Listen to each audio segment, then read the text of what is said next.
Hello, America. I have a special story. This is a response video, and since we're using childlike mannerisms in order to approach a crowd and lie to them, I decided I could pretty much do the same on a far less budget with a lot less work. One man's opinion. We invaded a country run by a tyrant king known as Saddam Hussein. A king under false pretenses. We decided to invade. Americans were lied to in order to bring this point about. Flat out lied to, and they knew it. They knew it when they were telling the lie, and they know it now. But the lie is the lie. Believe the lie. Way far away is a really bad neighborhood called the Middle East. This area is filled with murderers and terrorists. You mean members that hail from Pakistan, the Afghani country, borderlines between Hezbollah and the Mujahideen, which happen to be Iranian, along with most of the Hezbollah, and the Hezbollah also live along the Gaza Strip. First off, Saddam Hussein was a president and a king with a lousy history of human rights violations and abuses, which Americans overlooked, and is now also guilty of. And in the basement of that house was gold from investing, like any king would do for his people, so that they would not starve. He began selling his oil for food, resulting from an 8-year embargo set in by the United States. Any nation that traded with Iraq, with the exception of France and Russia, were not allowed to do trade with the United States. Now, some of those neighbors would love to get their hands on that gold, but they're very scared of the Iraqi president because he likes to put hand grenades in shirt pockets, and the United States would rather prefer to stick their billy clubs up the rectum of Iraqi prisoners and rape the inmate women. And it's all true. You can check my favorites. It's in there. Then Americans arrive and save the day under the Operation Iraqi Liberation, or oil. Ta-da! Think it's not about oil? You're crazy. Some said it was because they were terrorists, but 9 of the people listed in the sheets for the Saudi Arabian known terrorists were all born and had passports hailing from Saudi Arabia that were supposed to have died in the World Trade Center crash. And the weapons of mass destruction, that was a lie too. I know why we're there. Because W had a stick up his butt about Saddam Hussein selling his oil in euros. Now what that means is oil has been propping up the American economy for the last 50 years. If he sells it in euros, it will undermine the dollar. Well, problem is, everybody wants to sell in euros now. Since we've been there, the torture never stopped. We bashed in the heads of colonels.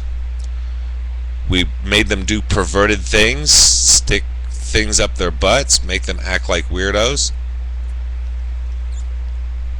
That child that you display has a Muslim mother and father. And then you display yourselves as that little child's new mommy and daddy. How noble, you've given it purpose. It's sick pretending as if we're doing any better. We as a military still have not stabilized Baghdad. The people do it without us. And what's worse is the fighting in the south was stopped by an Iranian general. Hello? Then the terrorists thought they could come in and steal all that gold and money. But the coalition stole all the money first. They took all the money out of the banks, which has now disappeared. They took all the gold out of the palaces, which has now disappeared. And what happened to the gold reserve that was in the United States Federal Reserve banks? So the soldier held the mean terrorists away so the corporate thievery would continue. And that scared little child was now terrified of us. There was still no fresh clean water. The oil companies were stealing their natural resources and giving them back nothing. Back in the United States, soldiers, where the soldiers came from, there were people who insisted that the soldiers come home.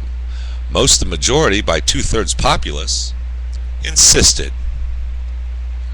That would mean that poor defenseless child would be an orphan, because those nice men who winked at me and don't want to say what else knows that they stole our money, so we can't buy food or bullets to keep ourselves safe and fed.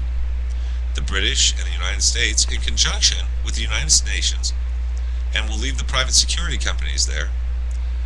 If we pull out of Iraq, it will destabilize the region, cause lots of bloodshed, and finally, it will stop.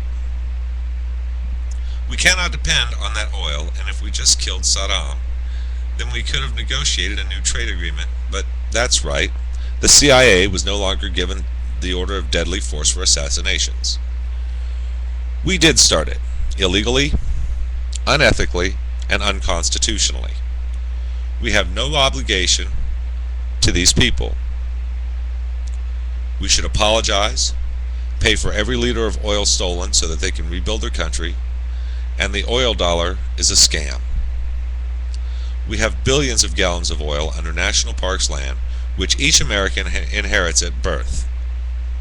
We can never deny our involvement, but the irradiated plutonium bombs destroyed water supplies.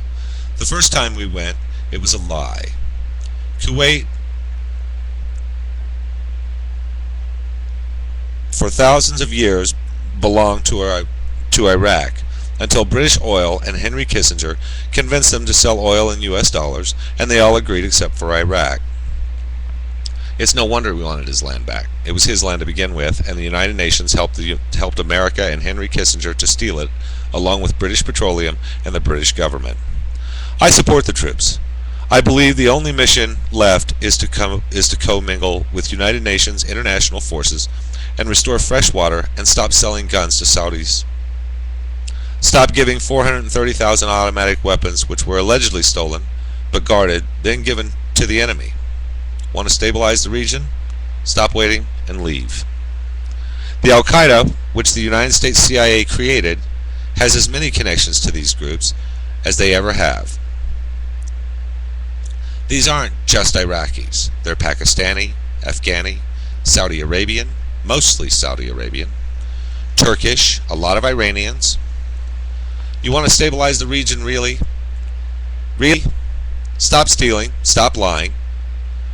Find and give them fresh water and the dignity they deserve. So in my opinion, death to extremists, death to the Exxon Corporation, may it burn up in its own oil, death to British Petroleum, death to the Bilderbergers, a pox on all the horrible people who broke the rules of our nation and our Constitution. So that leaves death to tyrants.